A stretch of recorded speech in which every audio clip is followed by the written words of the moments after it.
ভারতের বিভিন্ন স্থানে করোনা ভাইরাসের প্রকোপ বাড়ায় দিনাজপুরের হিলি ইমিগ্রেশন চেকপোস্টে সতর্কতা জারি করা হয়েছে।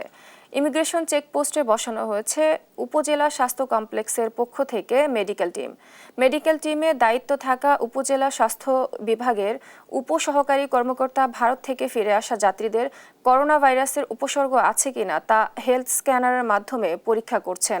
পাসপোর্টধারী যাত্রীদের মাস্ক ছাড়া অফিসে প্রবেশ করতে দেওয়া হচ্ছে না বলে জানায় কাস্টমস সুপার।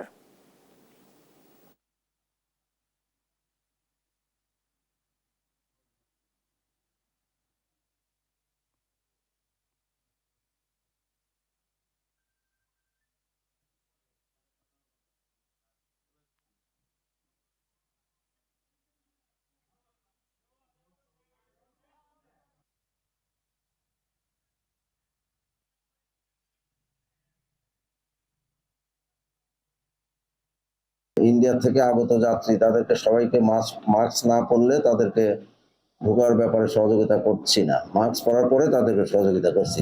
অনুরূপ বাংলাদেশ থেকে যারা ভারতে যাচ্ছে তাদেরও মাস্ক পরিহিত অবস্থায় আসার পরে তাদেরকে সেবা প্রদান পূর্বক তাদেরকে ভারতে যাওয়ার ব্যাপারে বলা হচ্ছে।